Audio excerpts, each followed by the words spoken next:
नमस्कार जय Jagannath welcome to back my channel Rajmama express को आपण बहुत सारा स्वागत करुच्ची। तो बहुत दिन पर आज गोटे वीडियो आसी तो फास्ट और लास्ट पर्यंत देखिए जमा भी स्किप करेंगे। तो आज वीडियोटी कौन ना आज वीडियोटी हूँ हेल्दी प्रेगनेंसी आपण माने केमिति हेल्दी प्रेगनेंसी माने आपनकर प्रेगनेंसीटा हेल्दी हो पार तो से विषय में आपण मानू कहबी। तो आपण मैंने से सब को फॉलो कले ही आपण मानकर हेल्दी प्रेगनेंसी हो पार।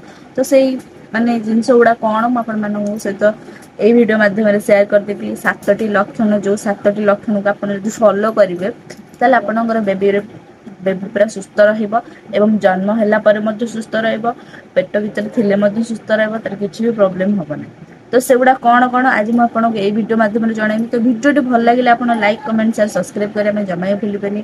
आपको फास्ट रू कही फास्ट रू लास्ट पर्यटन वीडियो को देखिए तापर ही मत कमेंट बॉक्स में कमेंट करेंगे जहाँफल मुझे कमेंट रिप्लाई करी। तो किसी यदि आपंकर प्रोब्लेम हो मत कमेंट बॉक्स में कमेंट करेंगे निहाती मुझे रिप्लाई देवी। तो मुझे आज वीडियो चैनल बेसी गपिले वीडियो बड़ हो तो माने सब माँ मैंने चाहती जेहेतु पिलाटी सुस्थ होकर जन्म लो पेट भीतर थिले किसी प्रोब्लेम न हो असुविधा न हो।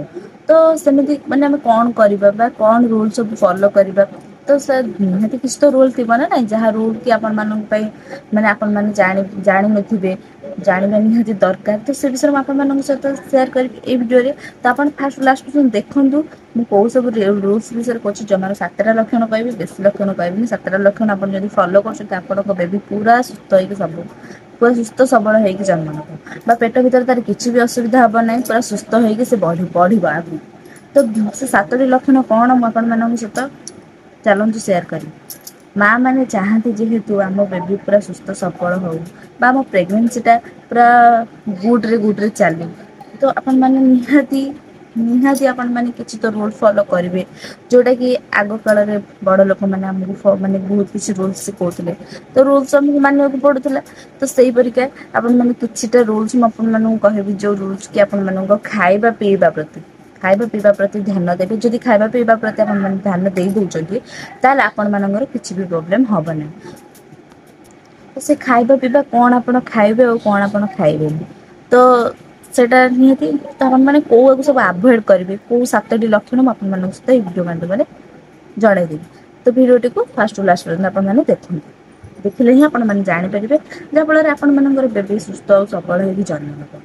तो फास्ट लक्षण कौन गरम एवं मसलादार खाद्य गरम मसलादार खाद्य आप जानते निहाती आजिकल का डेट्रे तो आपने समस्त गरम गरम खाद्य खाया पसंद कर मसलादार खाद्य खाया पसंद कर आग परिका ना जहाँकि आमको एवं मैंने जब गरम आ मसलादार खाद्य कहुच अभोड करने आमको अभोड करने बहुत कष्ट लगुच आम कर भी पारना कि प्रेगनेंसी टाइम यहाँ अभोड कर आपड़ भी जदि आप चा कॉफी पीबार अभ्यास अच्छी आप गरम गरम केवे पीबेनि सका भी गरम माने खाली पेट तो जमा भी नहीं गरम पेट माने सॉरी गरम चा जमा पीबे ना तब ठंडा है पी पारे ना से असरटा पिला पड़ पारे जदि आप प्रेगनेंट अच्छा।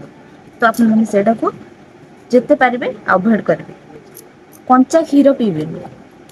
सेकेंडटा है कंचा क्षीर आपने केवे भी पीबेनि कंचा क्षीरटा पिला माने असुविधा करे। तो से मैंने कंचा क्षीर केवे भी पीबेनि। तापर सेकेंड गला कंचा क्षीर आप पीबेनि कि गरम करके पीपे गरम कर पीले कौन गरम कर पीले बेबी भी सुस्थ हुए आपन भी हेल्दी हुए बेबी भी हेल्दी हुए। तो क्षीरटा आम जानते बेबी भल बा देहपाई भी भल।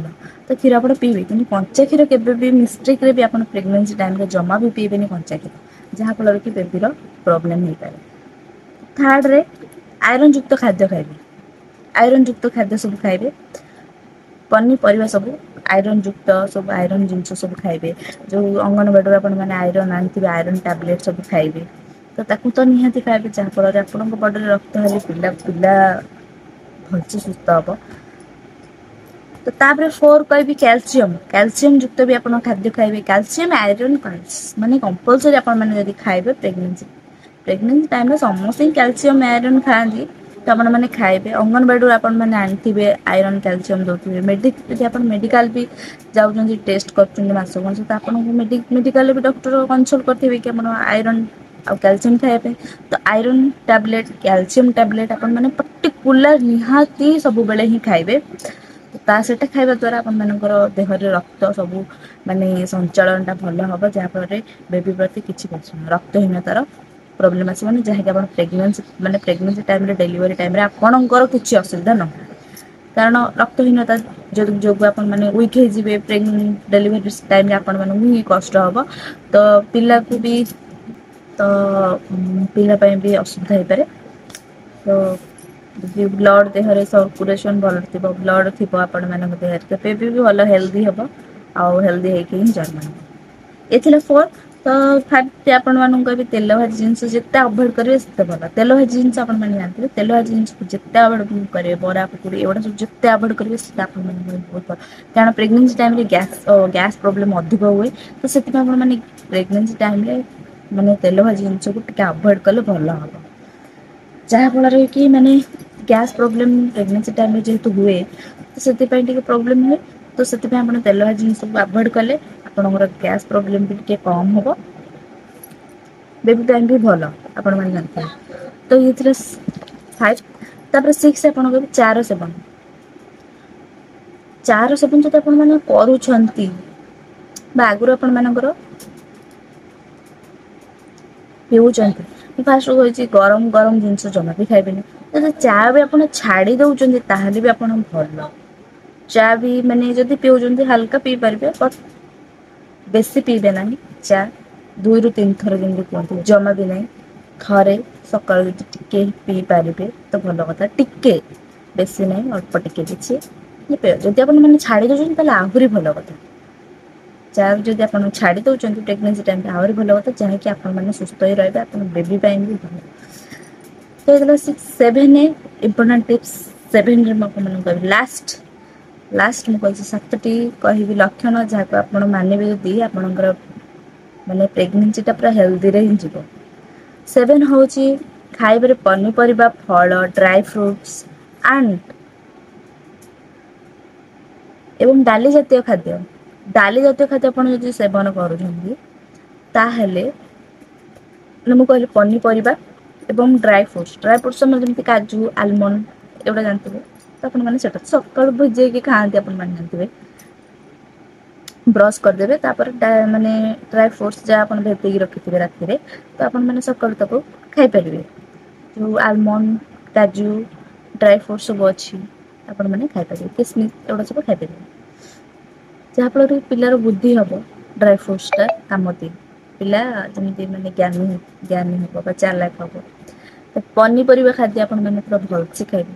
ପନିପରିବା ଜାତୀୟ ଆମେ ଆପଣ ନିହାତି ପନିପରିବାରୁ ବି ମାନେ କିଛି ଅଛି ଯୋଉଟା କି ଆପଣ ମାନେ ଖାଇବା ଭଲ ନୁହେଁ ପ୍ରେଗନେନ୍ସି ଟାଇମରେ।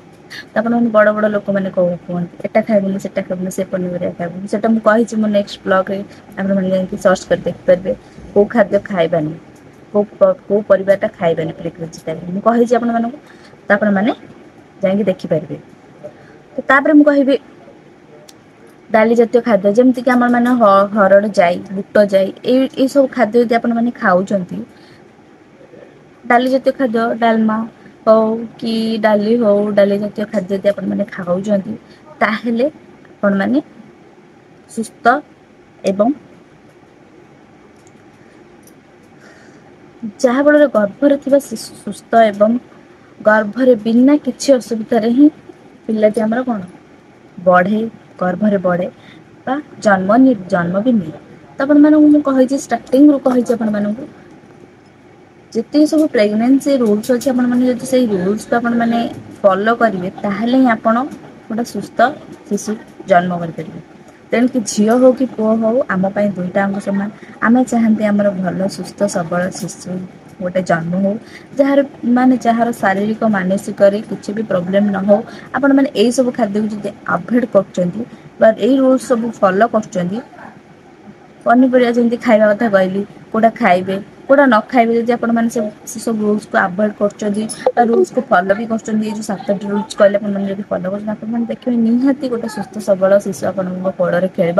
ଆପଣ ମାନେ ସବୁବେଳେ ଖୁସିରେ ରହିବେ।